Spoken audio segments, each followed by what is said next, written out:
What's going on, everyone? So LeBron James really wants a Lakers trade, right? He has been just very public and very open as of late about the Lakers upgrading the roster to make them a bona fide contender to compete for championships. Lakers have been, great the last handful of games up until last night. They were on a 5-game winning streak, but you didn't have LeBron James, didn't have Austin Reeves, Lonnie Walker. You basically, essentially, your starting five almost was out of the game. So it makes sense that the Lakers lost that game. But for the most part, since the abysmal start, they've really turned their season around. And they are playing really good basketball. And you kind of see who are Thomas Bryant, Dennis Schroeder. Those are two key guys. Those are the guys that you have to keep on the roster, right? Those are the guys that have been very important, very valuable to this Lakers team. Russ has been playing great as the playmaker and role player. But is he expendable? Is he somebody that you could use to trade? Can't just give him away. But if you find the right deal, you find the right trade, you find the right move, then yeah, it can make sense. Patrick Beverley, Kendrick Nunn, those are pieces that they very likely are trying to move off of based on reports. Those are the two guys that they're shopping the most right now, attached with the first round pick. They made an offer for Bojan Bogdanovic. That ended up getting rejected because a lot of teams have the price just insanely high right now. As we move closer to the trade deadline, a lot of those prices are going to come down because teams are going to want to unload those guys. And a prime example is the Indiana Pacers, right? The Indiana Pacers were trying to work out a deal with Miles Turner for an extension. He decided not to take the extension. Will they be able to come to an agreement?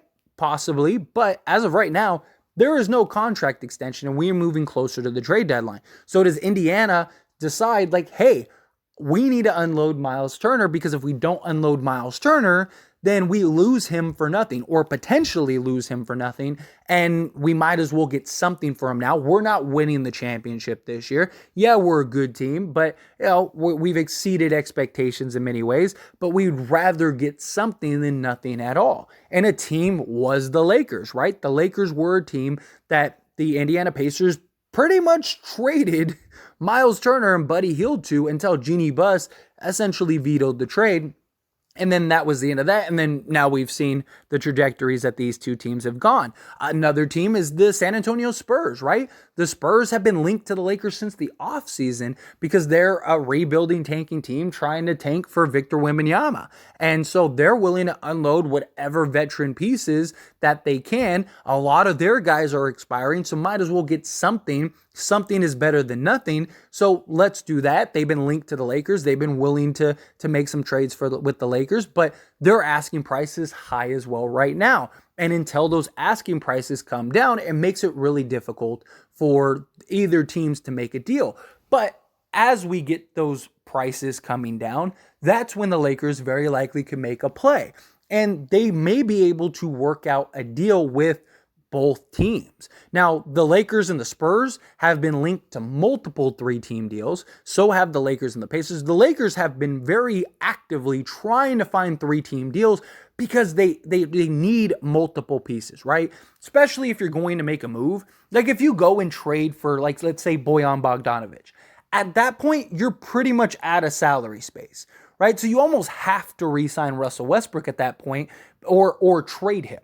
Because if you don't re-sign him, then you have basically Bojan, LeBron, and AD and $10 million in salary space and not really much to build a roster. It's all vet minimums. So unless you believe Bojan, LeBron, and AD are enough to win a championship, you need to kind of do something to add more pieces to this team. So that's why the Lakers are working so hard because they're very limited in their assets and resources. So the Lakers could take the Spurs and the Pacers trade, marry them together with the Lakers, and come to an agreement. So I wanted to give you a visual instead of having to break it down individually and show it. So this is essentially what the trade would look like.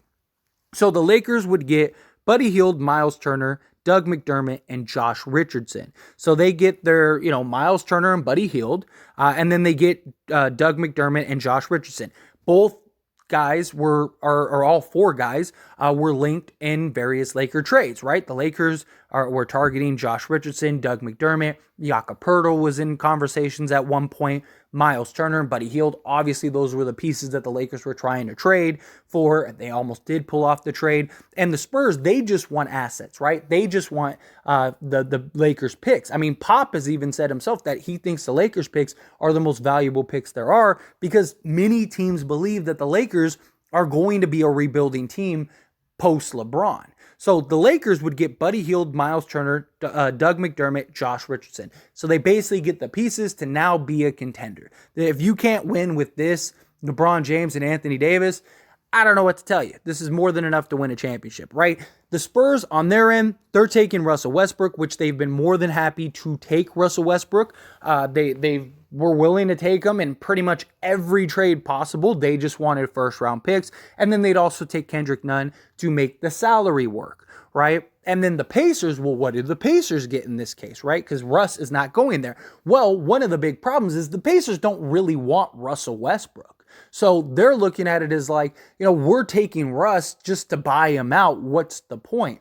Well, if you could give them some value and some pieces that could help, especially for a team that would have a bunch of salary space next season, it would make sense for them to take Lonnie Walker and Jakob Poeltl.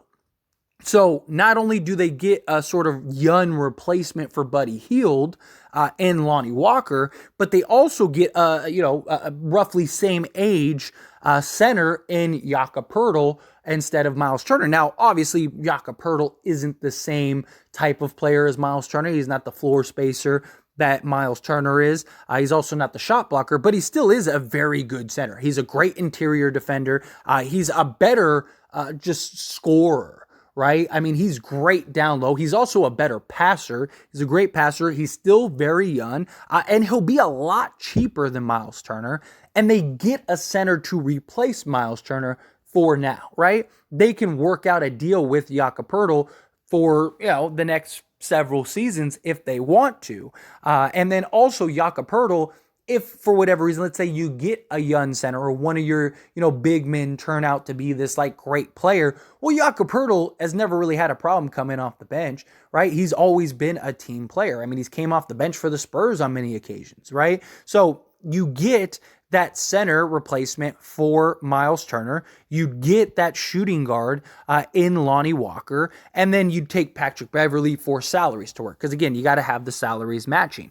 And again, for the Indiana Pacers, you get a solid center in Jakob Poeltl, who now he can kind of be a focal point and be just a low post threat. It's a guy that you could dump the ball down to and give you that production. In many ways, it's kind of like what they had with Sabonis, right? Where it's just that low post threat. Now, Sabonis, he can shoot a little bit. He's a little more versatile. He's kind of like a upgraded version of Jakob Poeltl, but Jakob Poeltl's still not like no slouch, right? This is a guy that can be a 20-10 guy if you need him to. He's, again, a great passer, great interior defender, and he's a very sound player that could really be a benefit for the Indiana Pacers. And it's better than nothing, right? Like, if you're the Pacers and you lose Miles Turner, now you got to go find a center. Well, you're probably signing Jakob Poeltl, but now you got him early. Get the bird rights, you go over. Lonnie Walker, you could re-sign, give him a new deal. So now you got a young, shooting guard to pair next to Halliburton, or, have him come off the bench. You could have him start. You could do it however you want. But now you get two young pieces. Now, the draft capital, of course, is where it would come into. Very likely you're giving up probably both firsts to the Spurs, unless you could work out some compromise to where maybe the Spurs get one first and maybe like a pick swap or something like that. And then the Indiana Pacers, maybe they get a first or a heavily protected first. But this is better than, like, if you can get Jakob Poeltl and Lonnie Walker, that's better than, like the Brooklyn Nets 30th pick in the draft. Like, your hope is that you get a guy like Jakob Poeltl. And Jakob Poeltl's young enough still to where you could sign him for 4 years and he's still 31 years old. He's still young enough. He hasn't had the injury history that Miles Turner has. He's been more durable, more reliable. He just is on a tanking team that, hey, you want to take the night off, man. You know what? You've been working hard. take the night off. So this would be a great addition for an Indiana Pacers team. And then as well, Lonnie Walker. Lonnie Walker is a guy that can come in, and you've seen what he's been able to do as the third, fourth option on the Lakers. Now imagine what he could do if he's, your second or third option on the Indiana Pacers, right? This also would allow them to kind of just go into the younger route, right? Kind of let them, have the youth movement, the youth push to really try to get everybody, quality minutes, especially now. Because again, they're not winning a championship this year. They make the playoffs and, they become a first round exit. And it's like, okay, that was cool, right? But in this case, you could go and have, get a center that can provide a lot of what Miles Turner provides.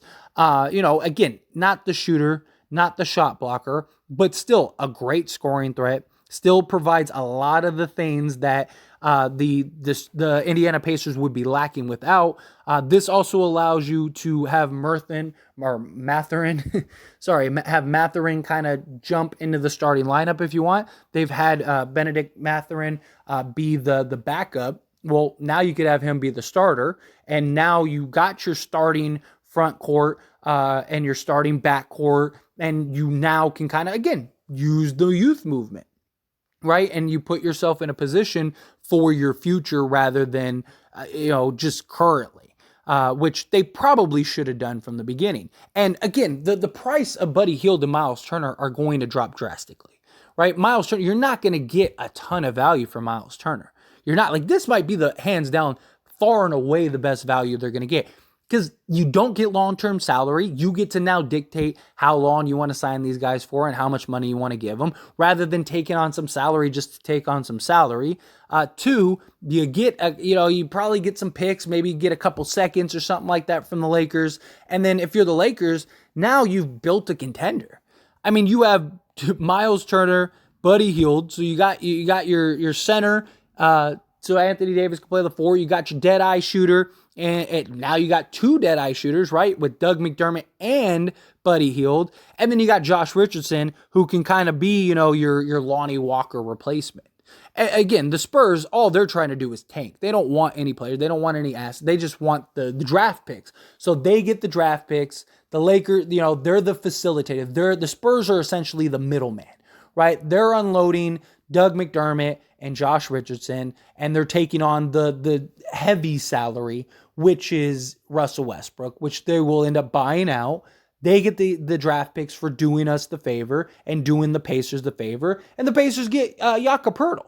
So basically, instead of it's the same idea. So the Lakers, the Spurs deal was Russell Westbrook originally, was Russell Westbrook for Jakob Poeltl, Josh Richardson, Doug McDermott, and then you'd get a trade exception. Well, in this case, now the Lakers, instead of getting the trade exception and getting Jakob Poeltl, they would just unload those, and they basically get Buddy Hield and Miles Turner, right? So that's how this would work out. So instead of doing it in two separate deals, you do it in just one deal, and everyone's happy, right? And now the Indiana Pacers, because for them, Jakob Poeltl would be more valuable than maybe, say, a trade exception or something like that, because they need to replace Miles Turner. That's the big question. How do they replace Miles Turner and his production?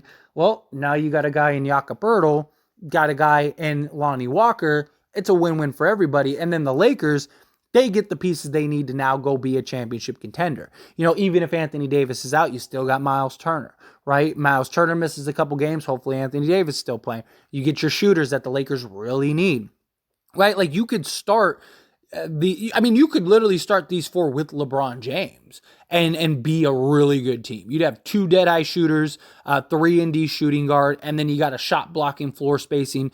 So you basically get four guys that can all shoot. You get that 3-and-D center. You get that 3-and-D small forward or shooting guard, small forward, and then you get the two dead-eye shooters. There you go. You get everything you could ask for and everything you could need for the Lakers. it's a huge win for the Lakers. And so the Lakers, they get to go and try to contend for the next, 2, 3, 4 seasons, however long LeBron and AD decide to stick around, at least the next 2 seasons beyond this season. The West is so wide open. So if you're the Lakers, this is a huge home run trade for you. And it's a win-win for everybody. So I do understand why that this would make sense. It makes sense for the Spurs, it makes sense for the Pacers, and it makes sense for the Lakers. So I do think that this is a mutually beneficial trade for all parties involved. But again, as always, this is a discussion, so I pass the question on to you. Let me know your thoughts and opinions down in the comments section below. Do you think that this deal is perfect? Yeah, it makes sense. Lakers get their 4 pieces. They get to be a contender now. They unload Patrick Beverley, Kendrick Nunn, Russell Westbrook. Maybe you could even convince one of the teams to take Damian Jones, right? Maybe the Spurs would take Damian Jones. That could be something. Maybe you could kind of, Damian Jones is still young. He could be a center, kind of replace Jakob Poeltl, right? So you get another young center that you can kind of work on and kind of stick around. He's really cheap. So you got him for not only this year, but next year. And then there you go. That kind of justifies it. So you're basically doing like a 4-for-4 swap. You still have an open roster spot. And then, at that point, maybe you're bringing in Mo Harkless, or you're waiting till the buyout market and see if maybe you could pick somebody out in the buyout market to kind of put you a little more over the top. But anyway, again, love to hear your thoughts and opinions. Let me know however you feel down in the comment section below.